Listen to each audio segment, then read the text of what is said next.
बिस्मिल्लाहिर्रहमानिर्रहीम। अस्सलाम वालेकुम। लंदन से मैं हूँ शिराज खान। प्रोग्राम में खुश आमदीद। ईरान के ऊपर जो इसराइल ने हमला किया 13 जून को, उसके बाद तकरीबन 600 के करीब अफराद ईरानी शहीद हो चुके हैं, जबकि 3500 के करीब अफराद ज़ख्मी हुए हैं। ईरान अपने दफा में जो इसराइल पर हमले कर रहा है उसमें तकरीबन 25 अफराद हलाक हो गए, जबकि 3500 के करीब बताया जाता है कि वो ज़ख्मी हैं। लेकिन ये situation day by day change हो रही है। जो जो ईरान के हमलों में इंटेंसिटी आ रही है, ड्रोन्स वहाँ जा रहे हैं, वहाँ पे शेल बरसाए जा रहे हैं, तो कुछ इंटरसेप्ट किए जा रहे हैं बाय अमेरिकन्स एंड उर्दन, कुछ वहाँ पर पहुँच रहे हैं और वो नुकसान पहुँचा रहे हैं।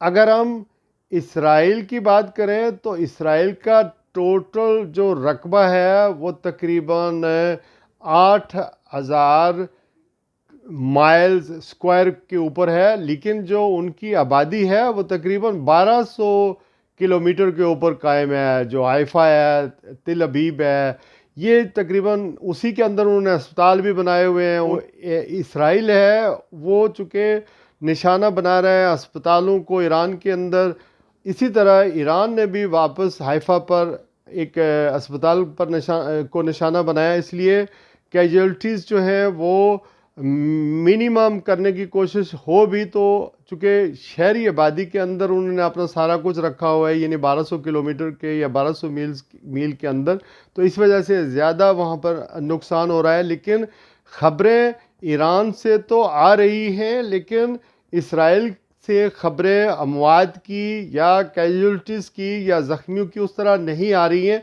पहले जब जंग स्टार्ट हुई और इसराइल ने ईरान के ऊपर हमला किया और ईरान ने वापस जब अपने दफा में हमला किया, तो ख़बरें आ रही थी सोशल मीडिया पर कि कितना नुकसान हो रहा है, लेकिन इसराइल ने कंट्रोल कर दिया। लेकिन हमें ईरान की ख़बरें जो हैं वो मिल रही हैं कि कितने लोग जाँ बाक हो रहे हैं और कितने ज़ख्मी हो रहे हैं। हालांकि वो भी वहाँ भी मीडिया इतना उस तरह आज़ाद नहीं है। एक बात समझ लें कि ये जो ईरान के ख़िलाफ़ जंग छिड़ी है, ये जंग जोरी तावनाई की नहीं है, ये जंग रजीम चेंज की नहीं है, ये तो दरमियान वाली बातें या बहाना है। असल मसला ये है कि अमेरिका या वेस्ट या इसराइल चाहता है कि इस मशरक़ वस्ता में या ख़ित्ते में इसराइल की हेजमनी या बालादस्ती कायम हो और ग्रेटर इसराइल का मनसूबा जो है वो कामयाब हो। तुर्की के कैपिटल इस्तांबुल में OIC ममालिक की वज़राए ख़ारजा की एक कॉन्फ्रेंस मुनक़्क़द हुई है। वहाँ पर सदर तैयब अर्दगान ने इसराइल को और वज़ीर आज़म नेतन्याहू को आड़े हाथों लिया है और ये कहा है कि इसराइल ख़ित्ते का अमन बर्बाद कर रहा है। और एक ऐसे वक्त में इसराइल ने अमेरिका और ईरान के दरमियान जो मुज़ाकरात हो रहे थे वो सबोटाज करने की कोशिश की है। सबोटाज उनको किया है कि जोरी तवानाई समेत बाकी इश्यूज़ के ऊपर ईरान के साथ अमेरिका मुज़ाकरात कर रहा था, दोनों ममालिक आगे बढ़ रहे थे, लेकिन एकदम से इसराइल ने हमला करके 2 दिन पहले वो सारी कोशिशें ख़त्म कर दी, उसको सबोटाज कर दिया। तो उन्होंने ये कहा कि हम इसराइल को ऐसा नहीं करने देंगे। ये बड़ा पावरफुल किसी इस्लामी मुल्क के सरबराह का बयान एक ऐसे वक्त में आया जब अमेरिका इस जंग में बराह रास्त मुलव्वस होने जा रहा है। अगरचे 2 हफ्ते का वक्त दिया गया है कि मुज़ाकरात करें या सरेंडर करें। डोनाल्ड ट्रंप ये कह रहे हैं। हमारे जो फील्ड मार्शल आसम मनीर हैं उनकी भी मुलाकात हुई है। 2 हफ्ते का जो पोज है उसकी अगर मैं बात करूं, इन्होंने ये तैयार किया हुआ है किसी न किसी तरीके से न्यूट्रलाइज कर दिया जाए ईरान को, लेकिन वक्त शायद ये गेन करना चाह रहे हैं। चूँकि यूरोप के जितने भी ममालिक हैं वो इस वक्त ये नहीं चाहते हैं कि एक और जंग का आगाज़ कर दिया जाए, चूँकि यहाँ पर इनको ये ख़तरा है कि रशिया किसी वक्त भी यूक्रेन के सिलसिले में दोबारा अटैक कर सकता है और यूरोप की सारी तवज्जो यूक्रेन में रशिया के बढ़ते हुए यूरोप में कदम है जिसको रोकना है।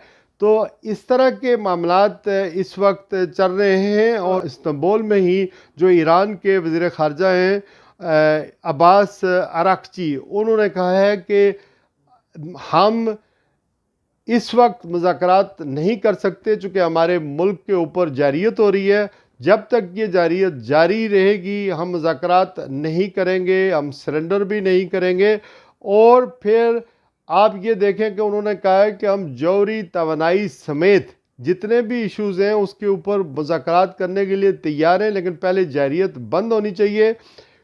यहाँ पर एक और ख़बर जो मुनाफ़िक़त और झूठ पर मबनी है वो ये है कि पहले अमेरिका की जो डायरेक्टर इंटेलिजेंस थी उनका नाम है तुलसी गबार्ड। तो एटम बम बनाने की सलाहियत है वो मौजूद है, लेकिन उसको अगर वो बनाना चाहे तब भी उसको 3 साल लगेंगे। यानी अमेरिका की इंटेलिजेंस एजेंसी की जो डायरेक्टर है वो पहले ये कहती थी, उनका बयान मार्च में ये आया था कि ईरान जौहरी तवानाई हासिल नहीं कर रहा है।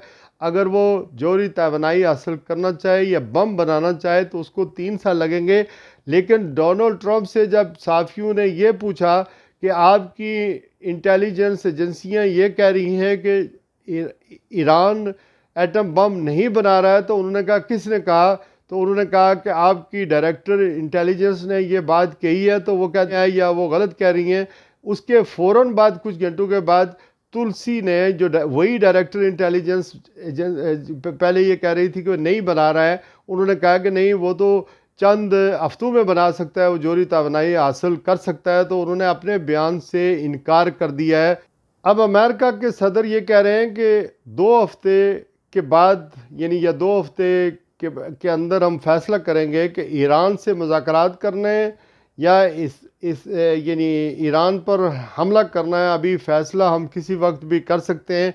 लेकिन दूसरी तरफ तैयारी इस तरह की है कि जितने भी खलीजी ममालिक के अंदर जितनी भी अमेरिका की फ़ौज मौजूद है, यानी 8 मुल्कों में उनकी फ़ौज मौजूद है, वहाँ पर उन्होंने उनको बाकायदा एक्यूप्ड कर दिया है, अलर्ट कर दिया है और वहाँ पर जंगी जहाज़ भी भेज दिए हैं कि किसी वक्त भी ईरान के ऊपर हमला किया जाए। तो एक तरफ तो डरा रहे हैं, हमले की धमकी मौजूद है कि ईरान इस जंग में यानी अमेरिका इस जंग में बराह रास्त मुलव्वस हो।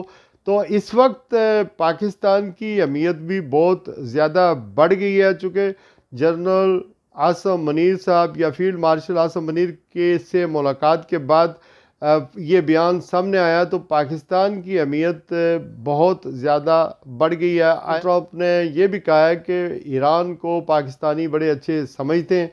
देखना यह है कि पाकिस्तान की सफारतकारी इस हवाले से कैसे होगी। आया ये जंग जिसमें अमेरिका कूदेगा या कूदने वाला है, ये टाइम गेन करने की कोई हिकमत अमली है या फिर जंग इमिनेंट है और ईरान के ख़िलाफ़ जंग होगी या इसमें पोज आया है। मेरी आज भी ये गट्स फीलिंग है कि ईरान की जो रजीम है उसके साथ लोग खड़े हैं। अगर ईरान की रजीम या ईरान की हुकूमत जो अली ख़ामनाई की है वो हटा दी जाती है तो वहाँ पर कौन सा सेटअप इनके पास तैयार होगा। हम रज़ा शाह पहलवी के बेटे की बात कर रहे थे 64 ईयर ओल्ड, लेकिन उनको वहाँ पर ईरान में तस्लीम कौन करेगा। अगरचे लोग ईरान में जमहूरियत, सेक्टेरियनिज़म और फिर अथॉरिटेरियनिज़म की हुकूमत इसको कहते हैं और मेरा भी इसके ऊपर इत्तफाक है। लेकिन इस वक्त जो नेशनलिज़म है वो उनकी वो बड़े हाई पैमाने पर है और मैं नहीं समझता हूँ कि उनके नेशनलिज़म पर कोई किसी किस्म का इस वक्त ईरानी जो है वो कोई कॉम्प्रोमाइज़ करेंगे। जब जंग हो रही होती है तो हमने देखा कि इंडिया पाकिस्तान के पर्सपेक्टिव में भी पाकिस्तानी कौम या पीटीआई वाले वो ज़ाहिर हुकूमत के साथ नहीं थे उस तरह, लेकिन वो सारे एकदम से यूनिफिकेशन होगी और वो सारे मुत्तहिद हो गए। तो येट टू सी कि क्या होना है। आई होप कि पाकिस्तान का किरदार जो है वो इस पे बनेगा और पाकिस्तान को किरदार अदा करेगा। ये जंग इसलिए ईरान में रोकनी बहुत ज़रूरी है क्योंकि हमारे नेबर में लड़ी जाएगी, पाकिस्तान के नेबर में लड़ी जाएगी, और जंग होती है तो पाकिस्तान को बहुत ज़्यादा नुकसान होगा और 25 करोड़ आवाम इससे इरेलीवेंट नहीं हो सकते। और फिर पार्लियामेंट पाकिस्तान की जो है उसमें जो तकरीरें हुई हैं, मौलाना फजल रहमान, ये इन सारी चीज़ों को इसराइल भी मॉनिटर कर रहा है और अमेरिका को भी पता है कि यहाँ पर क्या होने जा रहा है और लोगों के एहसास और जज्बात क्या हैं। और रशिया को भी आप खित्ते में रूल आउट नहीं कर सकते, चीन को भी रूल आउट नहीं कर सकते, पाकिस्तान को भी रूल आउट नहीं कर सकते। तो ये अगर जंग में अमेरिका इसमें शामिल होता है तो बड़ी हैवी प्राइस पे करनी पड़ेगी। और ट्रेडिशनली हमने देखा है कि डोनाल्ड ट्रंप तो डील मेकर है, तो वो बिज़नेस करना चाहता है और में जंग टालने में दुनिया का किरदार अहम होगा, चूँकि इससे लोग बेगुनाह मारे जाते हैं। अपना ख्याल रखिएगा। अस्सलाम वालेकुम रहमतुल्लाहि व बरकातहू।